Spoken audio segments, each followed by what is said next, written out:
Neno hili si hivyo. Mambo ni matatu. Ladies and gentlemen, good morning and welcome back to our channel once again. Infotrak released the results of their latest opinion polls yesterday. And those results are actually shocking. Let me show you some examples here. According to Infotrak, if elections were held today, the preferred presidential candidate would be President William Samoei Arap Ruto with 28%. That's shocking because the 50% plus one threshold is not met. But let me go further. According to that opinion polls, if elections were held today, Fred Matiangi would get 13%, Kalonzo 12%, which means the rating of Fred Matiangi is now way ahead of Kalonzo Musyoka. That's interesting. But the shocker is here. According to Infotrak, Babu Owino is at 7%. Again, that's significant because Babu Owino has not declared his interest for the presidency, but is at 7%. Which means if Babu Owino were to declare his interest for the presidency of Kenya today, the chance of that rating going way ahead of 20% is very high. Should Babu Owino run for the presidency? And who is going to lose in case Babu Owino were to declare his interest? Is the rating of the president going to come down? Is the rating of Kalonzo or is the rating of Matiangi? So the fact that Babu Owino is being ranked at number 4 as the preferred presidential candidate is significant because Martha Karua is at 2%. Maraga, who has been campaigning, is also at 2%. But I don't want to talk about that. I want us to talk about the ratings of Babu Owino as far as Luo Nyanza Kingpin is concerned. Before we do that, for those who are watching this channel for the first time, please take a second or two, click the subscribe button so that next time we produce a video like this, YouTube will automatically notify you. Ladies and gentlemen, according to Infotrak, Babu Owino is the perceived successor to Raila Odinga. He's scoring 33%. He's being followed by Uhuru Odinga at 10%. That's huge. So we're talking of Babu Owino at 33%, Uhuru Odinga at 10%. At number 3 is Gladys Wanga at 7%. Then we have James Orengo at 4%.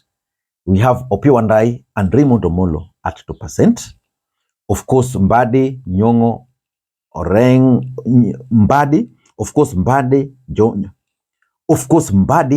Nyong'o, Miguna, Winnie Odinga, and Ochilo Ayako at 1%. I don't understand why Ochilo Ayako is being scored here. But I have reservations about the ratings of Winnie Odinga.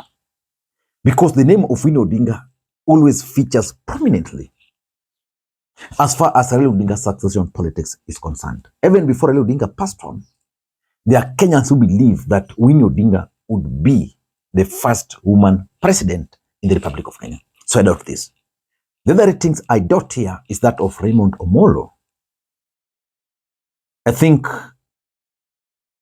it should be way ahead of Orengo in terms of ratings because Orengo is not focusing on succeeding Raila Odinga. But of course, maybe I don't know the kind of people these guys interviewed. If they interviewed ODM support base, then I'd agree that Raymond Omolo's ratings would be at 2%. But the fact that Babu Owino is winning, and even if you go to the ground, it means Babu Owino is also winning.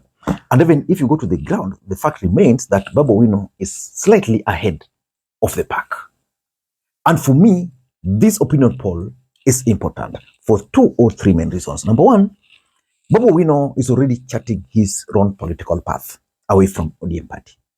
Could this be the major contributing factor to his ratings? Take for example Gladys Wanga. Gladys Wanga is the ODM chair. and she's working around ODM. Could that be limiting her, for example?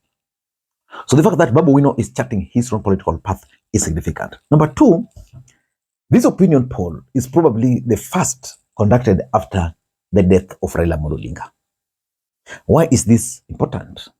After the death of Raila Odinga, a window was then opened for the Luo nation to discuss who is likely to succeed Raila Odinga. That's the fact. Because when Raila Odinga was still alive, nobody or very few people were willing to even discuss his successor. And importantly, this opinion polling is also coming at a time when ODM party had picked Uhuru Odinga to succeed Raila Odinga in ODM party. And that can be attributed to the 10% Uhuru Odinga got. But the biggest question is, why is Babu Owino ahead of the pack? Let me explain. Number one, there is the Gen Z factor in Babu Owino's politics. There is something which Babu Owino did during the COVID, and it's going to pay off in a very big way. During that time, Babu Owino offered himself to teach students, both primary and high school. Most of those guys are now out of school. Most of them are almost out of school. They associate with Babu Owino. When the Gen Zs were protesting, Babu Owino sided with them. And for me, that is the main reason why Babu Owino's rating is up there. Because if you are to randomly call people, your chance of calling a younger person is very high. If you conduct opinion polls online, your chance of interviewing younger generation are very high. So these people, there's a way they lean towards Babu Owino. So for me, that's number one. Number two, Babu Owino's brand of politics is also helping him. You know, Babu Owino is a firebrand politician. If you are to study ODM and its brand of politics, ODM supporters love firebrand politician. That is why the ratings of Babu Owino and that of Sifuna are a bit high. In fact, even Raila Odinga was able to lead his supporters the way he did for that long because of his firebrand politics. So the brand of politics Babu Owino is playing is actually working in his favor. I don't know whether it's sustainable, but we can't run away from the fact that Babu Owino is a firebrand politician and ODM support base always love firebrand politician. That is why people like Winnie Odinga, and that's why I questioned these ratings. Someone like Winnie Odinga, her brand of politics is firebrand. You can't compare her to Wandai. So if it comes to the issue of ratings, I'd rate Winnie Odinga higher because ODM support base love firebrand politician. And that is the fact. And number three, why his ratings as Raila Odinga's successor is high is because Babu Owino has already declared his intention of succeeding Raila Odinga. You remember when he was in Mombasa, he challenged the ODM leadership that, nyinyi mumeona Babu Owino cannot be anything in the party. At some point, Babu Owino made it very clear that he must be on the table. And that if he won't be on that table, then he's going to break the table. So he has already declared his interest. The rest, and that's why I'm shocked at the name of the Migori governor, Ochila Yako here. I've never heard Ochila Yako declaring his interest in succeeding Raila Odinga. So the fact that Babu Owino has made it very clear that for him, he wants to become the next Luo Kingpin, he's made that very clear.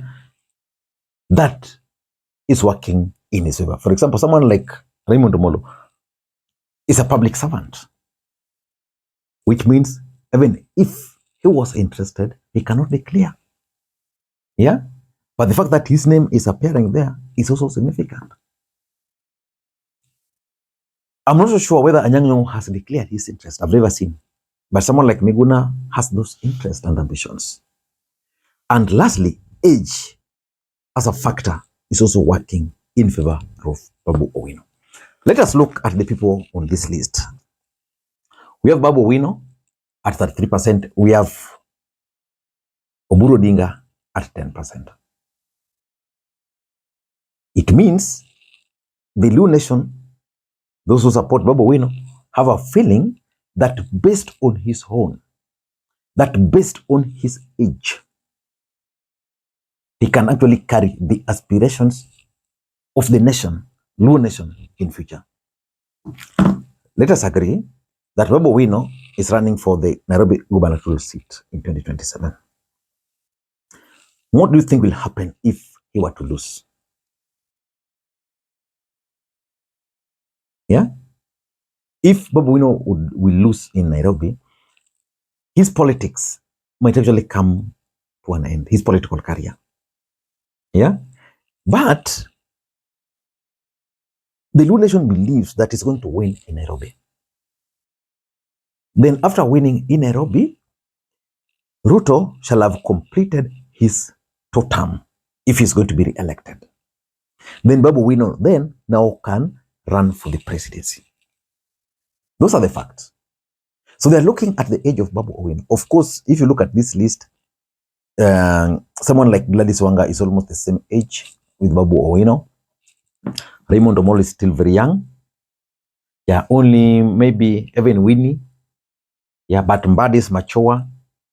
Wandai is mature. Orengo is way old. Miguna, yeah, Miguna is also attractive to certain clique within the ODM support base. So Babu Owino's age is also a major factor. I don't know what you think.